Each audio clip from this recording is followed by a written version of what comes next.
Cette fois c'est la fin, on se retrouve pour une nouvelle vidéo Lego Review. Aujourd'hui du set Lego Ninjago Dragon Rising 71-813, le dojo de l'ombre au masque de loup. Et on commence direct avec les figurines. Donc juste ici, vous avez la minifigure de Climber Kai. Il n'est pas vraiment une minifigure qu'on peut appeler exclusive à ce set. Effectivement, on la retrouve dans pas mal d'autres produits, notamment dans deux autres sets, ainsi qu'un magazine de mai 2024. Les deux autres sets sont un set 4+, avec Brazera, qui va aller pas beaucoup, mais vous pouvez aussi la retrouver dans le Climber Mech de Kai, forcément, à 70 €, avec également la minifigure de Climber J. Voilà, c'est une autre manière un peu moins chère d'avoir Climber Kai. En tout cas, une chaîne très cool. Elle reprend donc le haut de la cagoule de DR1, de même pour la tête. L'armure, elle, était un tout nouveau moule de mars 2024, moule qui est réapparu en juin avec une déclinaison marron cette fois-ci, torse et jambes avec de nouvelles impressions du coup, made in mars 2024. En ce qui concerne les impressions, vous pouvez maintenant un peu mieux les voir si je retire l'armure, ainsi que la première expression faciale avec un Kai souriant. À l'arrière, vous pouvez apercevoir la seconde expression faciale cette fois-ci, avec un Kai avec sa visière un petit peu déterminée, ainsi que l'arrière du torse, avec le petit logo de Kai, les cordes, etc. C'est de très beaux détails. En termes d'accessoires, il possède un crochet d'escalade, ainsi qu'un katana doré. Juste ici, vous avez la minifigure de Climber Lloyd, une magnifique figurine qui était pendant très longtemps exclusive à ce set. Effectivement, depuis on la retrouve dans le magazine de juin 2024, donc ce qui fait que ce n'est plus une minifigure exclusive, vraiment une figurine très sympathique avec donc le haut de la cagoule de DR1, de même pour la tête, c'est le même concept pour Kai, hein. Toujours pour le reste avec l'armure qui est elle aussi une variante de celle de Kai, c'est le même moule mais avec une autre couleur, c'est-à-dire le dark green. On a également d'autres impressions sur le torse et les jambes. Impression que vous pourrez un peu mieux voir si je retire l'armure, ainsi que la première expression faciale avec un Lloyd pas très souriant.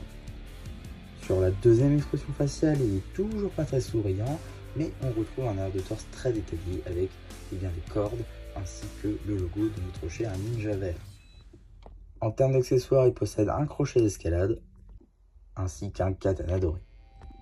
Juste ici, vous avez la mini-figurine de Climber Zane, qui de même pour Lloyd était exclusive à ce set fut un temps, ce qui n'est plus le cas aujourd'hui puisqu'on la retrouve dans le magazine de novembre 2024, ce qui en fait donc plus vraiment une chaîne exclusive. Néanmoins, ça n'enlève pas le fait que c'est une très belle mini-chaîne avec beaucoup de détails. On reprend donc comme ses camarades le haut de sa cagoule de DR1, la tête de même pour DR1, déclinaison de la nouvelle armure en gris cette fois-ci avec le doré, ça marche plutôt pas mal en vrai. De nouvelles impressions sur le torse et les jambes avec toujours son logo à la dragon source, de même pour la corde au milieu du torse, les ceintures, les lanières, tout ce qu'il faut. Si je retire l'armure, vous pouvez mieux apercevoir la première expression faciale avec un Zane très sérieux pour le coup. Le torse avec donc ces magnifiques impressions, le détail de l'armure qui remet sur le torse, le bout de tissu, etc. C'est franchement du très beau travail. À l'arrière, on retrouve toujours les cordes qui cette fois-ci sont inversées par rapport à ses collègues. On a également le logo de Zane, toujours du coup de l'autre côté. Vous avez également vu la seconde expression faciale avec la visière, toujours pas canon, mais pour le coup on a un Zane assez énervé selon sa bouche. En termes d'accessoires, encore un crochet d'escalade et un katana doré. Juste ici, vous avez la minifigure de Climber Nia, qui n'est pas une minifigure exclusive. Alors, ça dépend les pays. Par exemple, en France, c'est une figurine exclusive. Effectivement, Climber Nia n'est jamais apparu dans le magazine français. Néanmoins, dans le magazine allemand et anglais, il me semble, la figurine de Climber Nia, elle, est bel et bien parue dans un magazine que je peux pas vous donner moi. En tout cas, c'est vraiment la même exactitude que dans le set, donc c'est un petit peu dommage pour la France. En tout cas, pour ce qui va être de la composition de la minifigurine, on va être sur les mêmes détails, entre autres, que ses comparses, mais avec des déclinaisons de couleurs.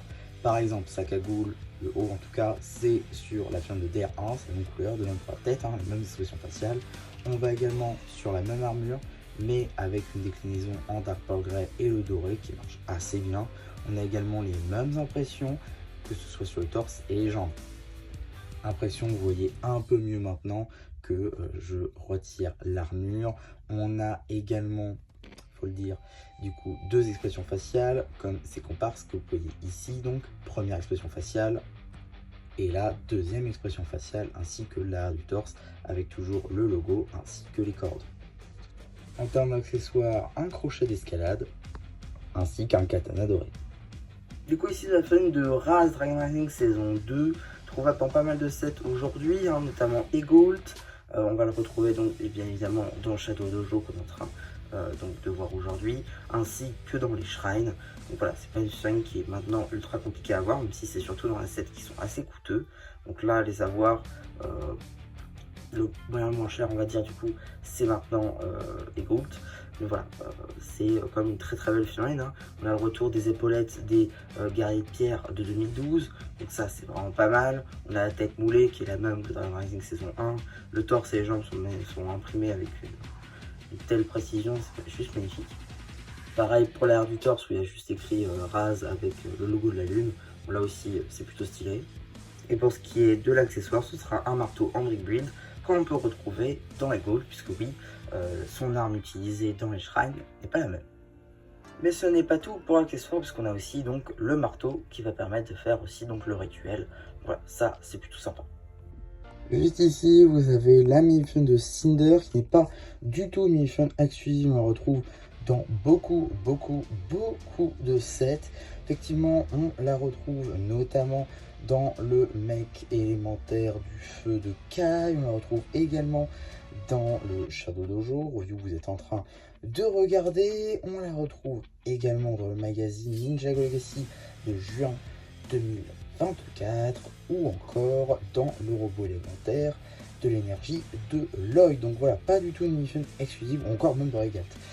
En tout cas, pas du tout une minifigurine exclusive, néanmoins, une figurine très cool avec du coup ce moule de cheveux très sympa pour le coup, qu'on peut retrouver notamment aujourd'hui sur une minifigurine de Team Le Toqué. Toute nouvelle double expression faciale sur une tête grise transparente pour Cinder. Également tour de cou en fourrure comme ceci qu'on va pouvoir retrouver sur une figurine de Jordana, de même pour sa tenue qu'il partage avec elle. Voilà l'arrière de la mini-figurine. Mais on y verra quand même un peu plus clair comme ceci, avec donc sa deuxième expression faciale qui est une sorte de masque, de foulard, de fumée tout simplement. On voit que ses yeux, très sympa, de même pour l'impression à l'arrière du torse. Là vous voyez un peu mieux quelques détails à l'avant du torse, mais surtout la première expression faciale qu'on voit le plus dans la série, c'est-à-dire la seule aussi accessoirement qu'on voit dans la série. C'est très cool.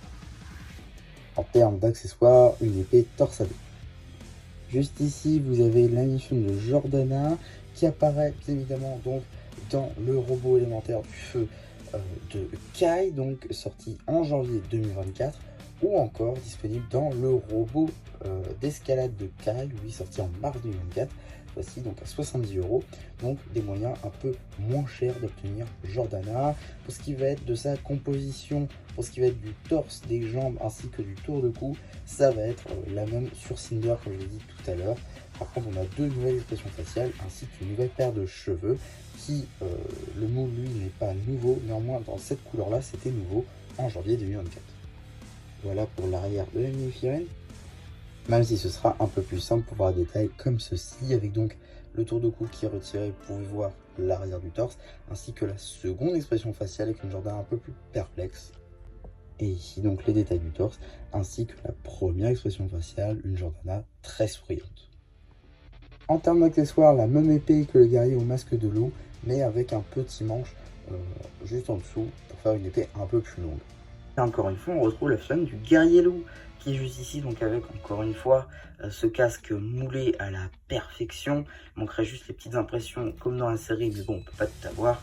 Les petites épaulettes qui étaient ultra compliquées à trouver avant, qui aujourd'hui sont d'une facilité puisqu'on la retrouve dans un set à 10 €. Donc là, c'est plutôt facile de les avoir.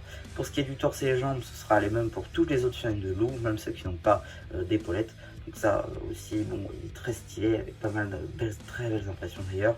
Mais bon, voilà, il n'y a rien de nouveau. À l'arrière de la figue, on va retrouver donc une petite impression avec le logo du loup. On va voir deux têtes imprimées avec donc une première assez normale. On va juste voir les yeux avec une petite gueule de loup justement. Ici la même impression, simplement avec un peu plus de pouvoir. On le voit avec les yeux et même la gueule du loup, c'est plutôt sympa. En termes d'accessoires, toujours la même épée égyptienne argentée qu'on va retrouver dans pas mal de sets de la vague de janvier, tout comme d'ailleurs de mars. J'aimerais vous dire que je pourrais commencer par la planche de ce démon tonneau, mais on va pas se mentir, qui en a quelque chose à faire. Donc on va pouvoir commencer avec le set en lui-même. Déjà, on va procéder par élément. On va commencer par cette arène justement. Donc c'est la première chose qu'on va construire dans ce set, mis à part les figurines évidemment, avec donc les petites griffes sur les côtés, on peut imaginer soit des souches d'arbres vu que c'est la même couleur dans ce royaume, ou encore donc potentiellement de la roche. Potentiellement on va avoir des stickers ici de loup, comme vous pouvez le constater, ce sera le même de l'autre côté. Voilà, on va avoir la petite couleur rose ici des feuillages notamment, et la couleur beige de la reine en elle-même qui va assez bien ensemble. Et donc on a la petite fonctionnalité avec les figurines qu'on va pouvoir mettre en action. Voilà, ce qui est montré dans le set et dans la notice. Tac, voilà. Globalement ça va être ça l'idée. Je pense que ce sera pour rejouer la scène. Attention aux spoilers hein, bien évidemment, mais dans les descriptions d'épisodes, on va avoir le droit à un combat entre Jordana et Cinder, et donc voilà, potentiellement on pourra rejouer cette scène grâce à cette petite arène. Voilà, ça c'est plutôt sympa. Ils auraient pu juste nous mettre le temple, donc ça rajoute quelque chose, un petit élément de vent qui vient le finir, donc c'est plutôt cool. On a ici là de quoi ranger des petites armes avec donc des petites lances, des petits poignards à 2 lames. On a des armes un peu partout avec des feuillages qui va aller du dark pink au earth blue un peu partout, que ce soit là-bas, là, ici. Voilà, ça c'est plutôt pas mal. On va avoir 2 pieds qui vont soutenir le temple en lui-même, avec donc un pied de couleur noire, donc on peut imaginer que c'est un arbre entier carrément qui le tient. Et ici plus une partie roche qu'on verra là encore un petit peu après. Donc voilà, pour cette partie là c'est fini. On va avoir ici une petite pièce qu'on n'avait pas revue depuis très longtemps chez Lego en général, et qui plus est chez Ninjago, puisqu'elle était apparue la dernière fois dans la Ninjago City grande version, pas la micro hein, évidemment. Oui, elle était sur les côtés, donc voilà, un peu comme dans le jeu vidéo finalement du film. Voilà, c'est plutôt cool de la retrouver ici, c'est plutôt un bon point. Voilà, donc on a toute la structure de l'arbre qui est fait en snot et un peu de briques techniques. Voilà, c'est sympa à construire, mais sans plus. Voilà, il n'y a pas grand chose de plus à dire. On va, si on retourne un petit peu le temple, même si on va pas voir les détails tout de suite, on va ici avoir les branches, les racines de l'arbre justement, avec donc des petits ossements, un peu de roche par-ci, par-là. Voilà, un bout d'arbre encore une fois. On va avoir ici de quoi un petit escalier, de quoi monter au temple en lui-même, avec donc cette partie roche. D'ailleurs, partie roche avec une petite ici ouverture, une petite cachette pour l'épée de Cinder que on a vu notamment donc dans les figurines. Voilà, on va avoir aussi donc un bout de roche ici. On va devoir encore une fois tourner le set. Tac, juste ici, avec donc des stickers juste là, avec l'alphabet Ninjago. Pareil pour ici, les petites bannières, juste là, avec des petites griffes, qui est soutenu par la structure technique du temple en lui-même. On va voir ici les pièces d'articulation des robots, notamment utilisés en janvier, qui vont faire le parallèle entre les différentes plateformes à côté, un petit peu comme les 7 Mario qui vont sortir, je crois, ou qui sont déjà sortis en janvier, pardonnez-moi. Ici, on va voir une grosse structure en Earth Blue, avec donc un arbre pour enchaîner notre figurine. Alors, sur la boîte, c'est marqué Climber Zane, pardon. Mais voilà, vu que je l'ai plus sous la main, on va pouvoir, voilà. On peut enchaîner donc notre figurine à l'arbre, c'est plutôt pas mal. Et on peut imaginer potentiellement que les ninjas vont venir nous libérer avec les petites cordes qui sont disséminées aux 4 coins donc de notre temple. Là, vous voyez un truc que vous pouvez pas vous empêcher de dévoir, c'est la tête de loup. Qui, oui, franchement, le montage il est fantastique, il est beaucoup trop bien. C'est fou comment dès le début on sait à peu près comment ça va être, et au final pas du tout. Elle est très bien faite pour le coup, la structure. On va même du coup avoir les oreilles, la taille ici, parce que c'est une taille, c'est pas deux, c'est en gros une grosse taille 2x4 ronde avec les bords arrondis. Et donc on va pouvoir ouvrir la gueule de loup. Voilà, on va pouvoir faire ça et laisser tomber la boule qu'on va venir construire d'ailleurs au sachet 1. Je sais pas trop pourquoi on l'a fait construire au sachet 1, j'aurais préféré peut-être à la fin, mais bon voilà, c'est pourquoi pas. Donc du coup on est là, tac, on peut donc refermer la tête de loup et la remonter aussi, hein, ça peut être sympa, comme ceci. On a toujours d'ailleurs le gong qu'on voit cette fois-ci dans la série, contrairement à cette petite roche, juste là, avec donc le bouclier que va avoir Raz, notamment bien dans le set 4+, sorti en janvier, ou encore dans le set des Goats, notamment. Voilà, donc ça c'est pour le bouclier. Maintenant on va pouvoir s'attaquer au temple en lui-même, et la première pièce la plus intéressante, je vais monter le téléphone, c'est bien évidemment la coupelle avec imprimé donc la lune rouge avec tous les petits détails, les petits cratères, etc. C'est très stylé. Ils étaient vraiment pas obligés de la mettre, j'aurais pu juste mettre le temple en lui-même. Donc là encore c'est un très bon point, et la pièce est du coup est inédite et est exclusive à ce set. Donc là encore c'est plutôt une bonne surprise. On va avoir aussi ici un petit sticker, hein, voilà, avec toujours l'alphabet Ninjago, les petits lustres juste ici avec les flammes bleues. D'ailleurs les petites pièces d'accroche qui ont beaucoup de mal à s'accrocher visiblement, je sais pas si c'est un problème de fabrication ou non. Ici on a les lanternes, pareil en brick build, les petites barrières, très sympa à construire aussi avec l'utilisation de cylindres et de petites griffes, pardon. On va avoir encore donc ici en fond la même technique en gros que sur le temple de la résurrection de 2018, c'est-à-dire des portes avec le moule qui est différent, simplement avec les petites lignes juste ici, avec un fond du coup en sun blue. Donc ça aussi c'est plutôt sympa. On va pouvoir maintenant donc tourner le set pour pouvoir voir l'intérieur tout simplement, avec donc ici un sceptre qui est là pour une fonctionnalité que vous allez voir après, justement l'une aussi d'autres fonctionnalités. On va avoir quelques petits stickers qui vont peut-être aussi nous raconter l'histoire des loups, avec donc visiblement un guerrier loup qui a la même épée que Cinder, qui contrôle les autres visiblement avec la lune de sang, et ici le maître de Raz avec donc pareil le guerrier loup qui contrôle tout le monde. Les petites lanternes roses juste ici, ça c'est plutôt sympa. On a un petit katana avec pareil la même flamme que devant, des petites tasses de thé avec de quoi s'asseoir juste ici. Et donc le sceptre que je vous avais dit juste là, qui je pense pas qu'on verra dans la série, c'est comme le sceptre de 2019 avec donc les serpents, avec le petit cristal rouge au début, je pense pas qu'on le verra ici. Mais bon, on a une fonctionnalité qui va se dérouler devant, donc je vais vous montrer ça après, mais en gros, voilà, vous l'avez vu, la trappe au milieu, on vient actionner en fait la branche que vous avez vue tout à l'heure, devant, tout simplement, avec donc qui est mis ensemble avec une petite, je sais pas si je pourrais vous le montrer du coup. Voilà, ici, voilà, on vient l'actionner comme ceci, parce qu'en fait on a une petite tige, vous savez, avec les deux ronds qui vont qui sont connectés entre eux pour laisser ouverte, pour ouvrir plutôt notre trappe. Et voilà un petit peu pour ma review de ce set, j'espère qu'elle vous aura plu. Surtout n'hésitez pas à me dire ce que vous avez pensé, j'aurais fait le post communautaire. Et voilà, bah du coup, c'est ça qui aura plu, qui vous dit bye bye. Et si vous êtes encore là, vous le dites sur le post communautaire, comme ça je le vois. Il se peut, je dis bien il se peut, que c'est fort probable que je fasse un mock sur ce Shadow Dojo. Je vous dis que c'est fort probable puisque je l'ai déjà commencé en fait. Donc là je vais vraiment le modifier, je vais faire comme dans la série.